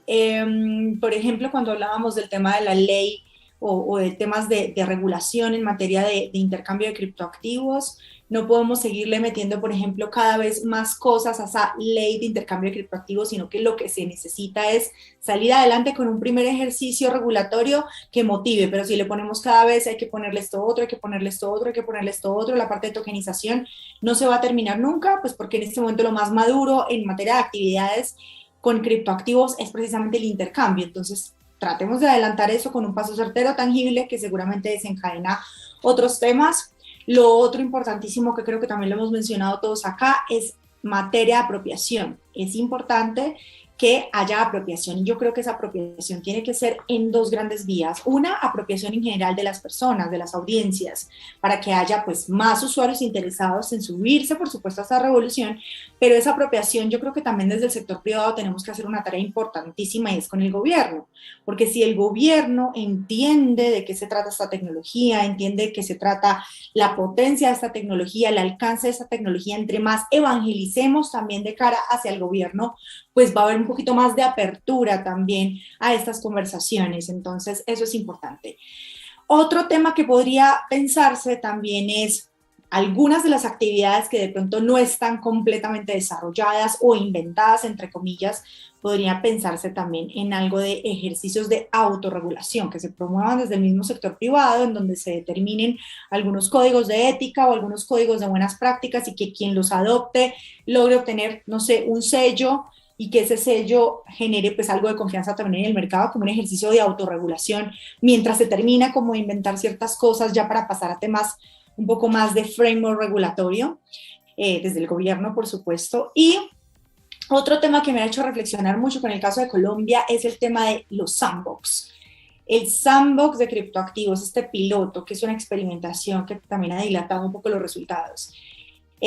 ¿Sandbox es lo que necesitamos o hubs de innovación como lo que estaban mencionando en el caso de Panamá? Entonces creo que hay unos versus que hay que analizar. Entonces creo que con eso pues quisiera compartir con todos ustedes y cerrar pues mi intervención. Mil y mil gracias a todos por la invitación, a Juan por la invitación y bueno, a todos mis copanelistas. Aprendí muchísimo hoy. Muchísimas gracias, Juliana, por su participación. Y que les vaya muy bien. Ahí vamos a estar en contacto. Feliz noche. Chao. Para continuar con las preguntas de esta noche, pues me gustaría saber si nuestros panelistas están de acuerdo con la emisión de moneda digital soberana en Costa Rica, básicamente. Entonces me gustaría saber qué piensa Julio. Ahí nuevamente, yendo a una respuesta filosófica, cuando vemos el manifiesto Satoshi, que creo que sí tiene ese aspecto filosófico, sé que algunas personas simplemente no le dan espacio, algunas personas lo que quieren saber, si meto tanta plata, ¿cuánto voy a esperar en rendimientos? Básicamente lo que algunas personas quieren reducirlo. Para mí, como decía, el tema ha sido de un estudio muy disfrutado de lo que es este movimiento. La idea es privacidad, descentralización, la idea es que las personas tengamos la oportunidad de adueñarnos del sistema económico y tener la oportunidad de estar en menos de lo que es las manos del poder central. Cuando se habla de una moneda electrónica emitida por un banco central, prácticamente estamos haciendo que ese libro contable pase a manos duras de las transacciones económicas, pase a manos duras del banco central, o sea, del gobernante. El gobernante va a saber quién le compra a quién, va a saber cuánto le compra, va a saber quién se relaciona con quién. O sea, estamos hablando del absoluto poder central e incluso un debilitamiento de lo que es la banca comercial, que también es necesaria para el país. Entonces, me parece un sinsentido, e incluso hasta para la misma estructura del Banco Central, porque el Banco Central no se puede ir al Banco Central y abrir una cuenta de ahorros personal, no ir a pedir una tarjeta de crédito o de débito al Banco Central.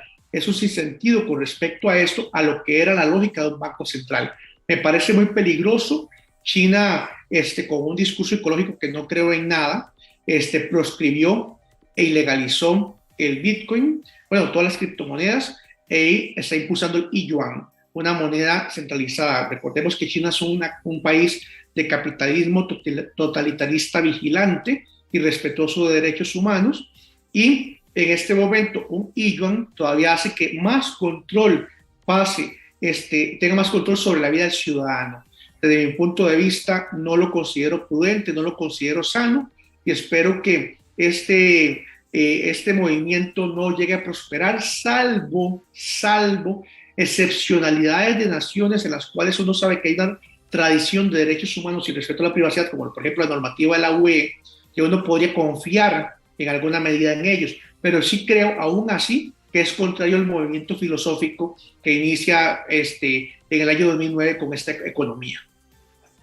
Muchas gracias, Julio. Adalid, ¿usted qué piensa sobre esto? Sí, Andrés, muchas gracias. Me parece un elemento muy interesante. Soy un poquito menos negativo que Julio. Considero que sí pueden darse los elementos para que se dé. Sin embargo, también comparto las preocupaciones de Julio con respecto a la centralización de la información. Hay elementos de privacidad que deben combatirse. Sí, es darle mucho poder al gobierno, es darle mucho poder al Estado. La única manera que podría tener sentido es, uno, que tenga algún tipo de fundamento económico, quiere decir que le traiga algún beneficio económico al país, y adicionalmente que le traiga mayor privacidad en las transacciones a los ciudadanos. Sin embargo, esto únicamente si se crea una estructura que permita el respeto a la privacidad. Sin embargo, eso es complicado, pero de ahí la importancia de un correcto debate regulatorio y que a nivel de nación la privacidad sea un pilar. La estrategia de transformación digital costarricense no incorpora la privacidad como un pilar. Entonces, si lo analizamos desde ahí, pues por supuesto que no podríamos avanzar en una iniciativa regulatoria si le va a dar más control de información al gobierno de sus ciudadanos. Entonces, sería mi posición. Muchas gracias, Adalid, y escuchamos a Juan. Sí, respecto a la posibilidad de una moneda digital soberana, el Banco Central en el último documento, las consideraciones respecto a criptomonedas, el último que publicó un usuario ahí lo está compartiendo, ensayo sobre política económica 01-2021. Lo que dice es que el Simpemóvil es de facto el colón digital, ¿sí? Es decir, para el Banco Central, su moneda digital soberana es a través del Simpemóvil. Ya en materia cripto, si hablamos de un modelo de moneda digital basada en blockchain, me adhiero completamente a lo de Julio. Me parece un instrumento de control muy peligroso para un gobierno central. Tampoco considero como que sea viable ese mecanismo en el cual en una blockchain quede registrada toda la transaccionalidad económica de los individuos, al menos a nivel personal y bajo mi espíritu libertario no lo considero apropiado y me sentiría bastante incómodo practicando mi economía a través de un modelo de estos. Entonces, sí podrían haber iniciativas de acuerdo a lo que Europa está planteando para la próxima década o para esta década más bien, utilizando algunos modelos de billeteras digitales certificadas, pero toda esta filosofía que gira en torno al blockchain se rompería completamente bajo un modelo de estos y más bien lo considero que puede ser un instrumento, y me extraña más bien que muchos países no estén buscando la posibilidad de implementar su moneda digital para poder tener el control absoluto sobre estas transacciones económicas. Muchas gracias, Juan. Y ahorita que ya estuvimos abarcando el tema de la privacidad, hay otro tema que genera polémica en cuanto a las criptomonedas y tiene que ver con su impacto en el medio ambiente. Mencionaba yo en mi introducción inclusive que cuando Elon Musk anunció que iba a recibir criptomonedas para comprar Tesla, pues el precio se disparó. Y cuando tuvo cuestionamientos a raíz del impacto medioambiental que tienen estas, pues se tuvo que echar para atrás y el valor bajó. Entonces, cuando hablamos de este indiscutible consumo energético que hay detrás del proceso para generar criptomonedas, ¿ustedes creen que existen actualmente oportunidades para explorar y desarrollar mejor esta moneda de la mano con el medio ambiente, o más bien consideran que son obstáculos que está presentando la moneda para su desarrollo normal? Julio. En el artículo que mencionaba al inicio de la ponencia, desarrollamos un apartado sobre esto, está relacionado con el tema cambio climático, e incluso jurídicamente una amistad me escribió y me dijo, el cambio climático no existe, eso es una mentira. Yo le dije, mire, como abogado, hay una legislación al respecto en nuestro país sobre cambio climático y unos compromisos que la nación adquirió. Y entonces ya, desde mi punto de vista, debatir si existe o no existe, y hay una normativa al respecto. Eso es como, por ejemplo, cuando una vez alguien planteó que la pandemia no existía, yo dije, como abogados no tenemos una opinión al respecto si la pandemia existe o no existe. como abogados lo único que tenemos que es reflexionar sobre las medidas jurídicas que toman los gobiernos, si estas son de carácter constitucional. Volviendo a punto, el tema ambiental sí es un tema que ha sido reputacionalmente afectador de la minería. Si bien hay bastante debate que, por ejemplo, para procesar oro se genera más afectación al ambiente, que por ejemplo, que con minería, si bien también se ha hablado que en un ranking de países la minería ocuparía como la posición número 30 en lo que es consumo energético, que tiene un consumo energético similar al de Noruega, la minería a nivel mundial, es un tema que en su momento creo que se va a ir generando afectación. Y si es necesario, por ejemplo, ya Elon Musk ha manifestado preocupación al respecto, e incluso Bill Gates, con lo dicho y no dicho al respecto, lo ha generado. Y entonces, en la medida que el ecosistema siga creciendo, e incluso entre más personas lo adopten, e incluso si la minería como proceso inherente a la criptoeconomía se vuelve cada vez más rentable, van a haber más ojos ambientales sobre este tipo de tema. Por lo tanto, sí es necesario incorporar personas del campo de la ingeniería, de las energías limpias, en las personas que tienen visualización ambiental de desarrollo económico, para que el sistema pueda superar esta situación reputacional, la cual todavía, desde mi punto de vista, no ha estallado. Creo que estamos a algunos meses de que pueda ocurrir. Muchas gracias, Julio. A Dalit, ¿le gustaría agregar algo? Sí, claro, sin duda el cambio climático es uno de los grandes temas que tenemos que también estar debatiendo a nivel nacional e internacional, porque es un tema que se escapa a la comprensión de muchos, es un tema científico, es un tema donde tenemos que bajar las emisiones a cero. Eso es uno de los, vamos a ver, me parece que uno de los retos que tenemos más grandes como humanidad. Eso no es sencillo. Sin embargo, también tenemos que tomar en cuenta que Costa Rica, por, digamos que su desarrollo de energías limpias, y se le presentan oportunidades para convertirse en un lugar donde se mine y se tenga toda una industria que se sabe que viene de energías limpias, lo que tiene un valor alto reputacional, como decía Julio. Entonces, para mí, esto es una oportunidad que tenemos como nación, pero nuevamente, me parece que el país debe dar pasos para atraer esas inversiones. Como bien lo decía Juliana, esto puede ir por fases, pero sí tenemos que ir avanzando en regulación. No podemos esperar tanto, porque finalmente estamos interconectados en este mundo y los inversionistas buscan los países más amigables, más estables. Costa Rica tiene estas características, pero no podemos detenernos, tenemos que avanzar, y eso también es una obligación por parte de los abogados y por parte, por supuesto, del Colegio de Abogados, con quien estamos colaborando, digamos, en estas comisiones, porque tanto desde la perspectiva del derecho informático, también como del medio ambiente, por ahí vi que hay un evento sobre cambio climático y regulación por parte del Colegio de Abogados. Me tengo que suscribir, porque son los grandes temas que están interconectados y en donde todas estas discusiones requieren debate multidisciplinario. Entonces, nuevamente aclarar que este es solo uno de tantos eventos que vamos a hacer, porque sí hay que seguir incorporando nuevas voces para ir llegando a alguna conclusión importante. Muchas gracias, Dalit. Juan, su opinión sobre el tema, por favor.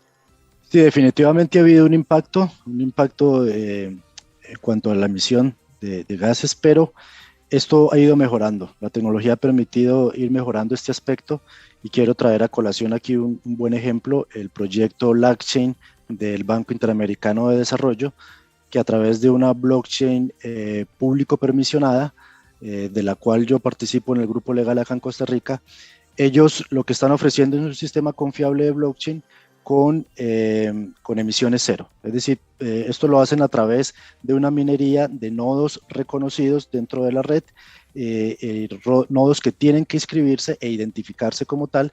Entonces mantienen un entorno controlado de una blockchain, generalmente muy enfocada más que todo en aplicaciones, no en transacciones cripto. Eso sí, vale la pena aclararlo, pero creo que la tecnología está dando respuestas a esta situación, y si blockchain es esa tecnología del futuro que va a garantizar transparencia y demás beneficios, creo que es un punto que se debe mejorar sí o sí, y que vamos para ese camino.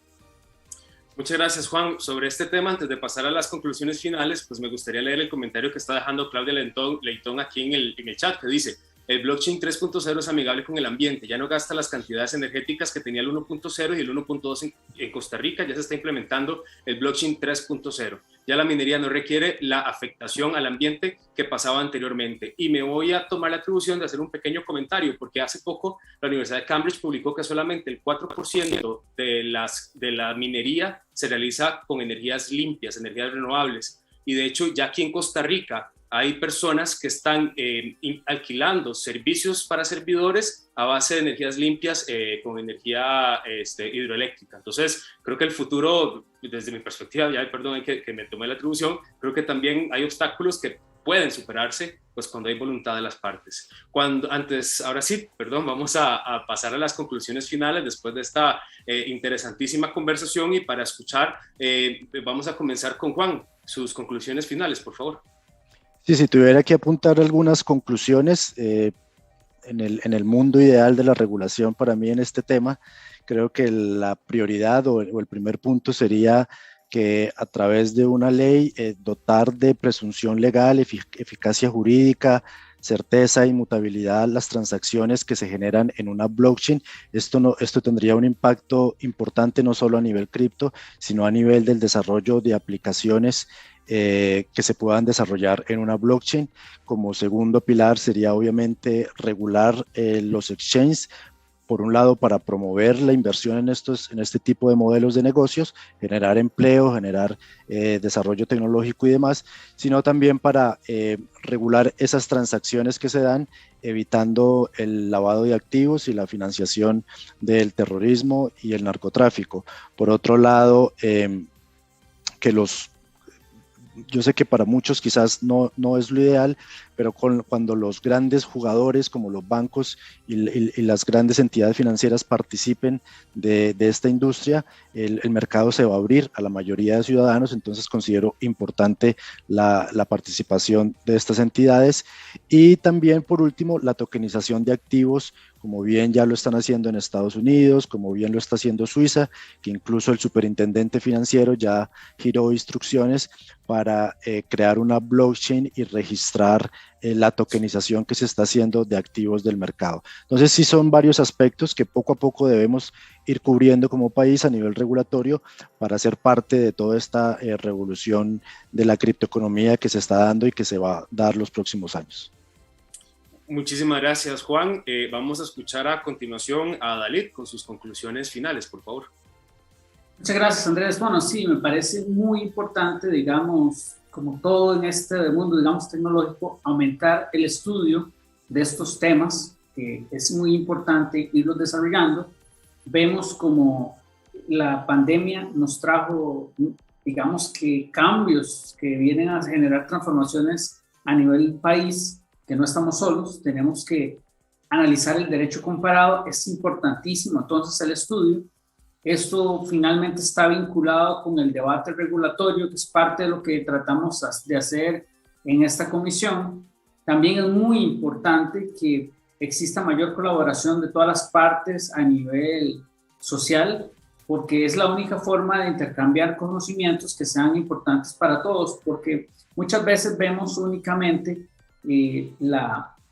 digamos que una visión, y puede ser solo la informática, puede ser solo la legal, y realmente hay que incorporarlas para que podamos favorecer los intereses de todos.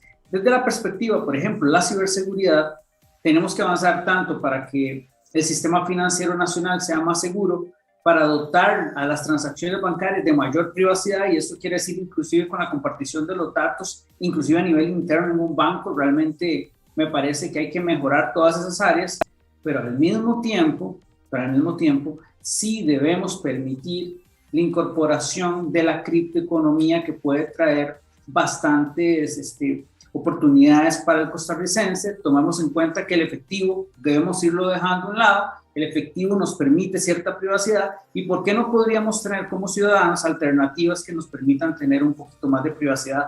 Pero eso tampoco se puede llegar sin que la sociedad como tal esté más educada. Entonces, eso es otro de los grandes problemas y desafíos, porque lastimosamente la transformación digital que llevamos como, digamos que como mundo, porque es global, va demasiado acelerada, y la educación no va de la misma forma. Entonces, como abogados, como profesionales en diferentes campos, tenemos que aprender a tener lenguaje en común para que podamos avanzar hacia un mundo en donde la regulación no sea obstáculo y más bien pueda permitir la innovación. Y tal vez soy un poco idealista en ese sentido, pero sí creo en que la comunicación entre diferentes profesionales por el bien del país pueden generar legislación de primer mundo. Muchas gracias. Muchísimas gracias a Dalit. Julio, lo escuchamos con sus reflexiones. Muchas gracias. En primer lugar, para todas las personas que nos acompañaron, creo que todos son personas que, sin conocerlas, son personas que están empapadas del tema. Yo les lanzo un reto, y es un reto que hemos asumido en la Comisión de Innovación Regulatoria, ser agentes de cambio. Yo les solicito de forma respetuosa a quienes han visto este evento que conversen con otras personas y les expliquen a los que no saben, a los que están con dudas, de qué trata esto. Porque es necesario que a nivel social haya una concientización y una educación de lo que estamos conversando para que haya pérdida de temor, haya confianza y podamos ir avanzando en la curva de aprendizaje como sociedad para poder ir compenetrándonos y ser incluyentes de este modelo. ¿Por qué? ¿A qué me refiero con esto? Todos hemos visto, por ejemplo, el caso de adultos mayores que tienen dificultad para hacer transacciones por medio de banca online, o incluso algunos de ellos que no utilizan tarjetas de débito ni el cajero automático por preocupación al acceso tecnológico. Esto es todavía más grave porque el uso de monedas digitales, monedas electrónicos, es todavía más complejo. Necesitamos que los que estamos participando en esto nos demos a la tarea de conversar con otros para ir haciendo este proceso que en El Salvador, lamentablemente, me parece, no se hizo. Y ahí vienen las desconfianzas y vienen obviamente los choques sociales. El segundo punto, y ya para terminar, un agradecimiento a nombre de la Comisión de Innovación Regulatoria, para las personas ponentes, para Andrés en la moderación y también para quienes nos han acompañado. Esta comisión tiene el reto de hacer muchos de estos, más de estos eventos y tener la oportunidad así de ir incorporando más personas, porque como ya vieron, eso no es un conocimiento del campo jurídico. Aquí necesitamos voces económicas, voces de ingeniería, voces del campo,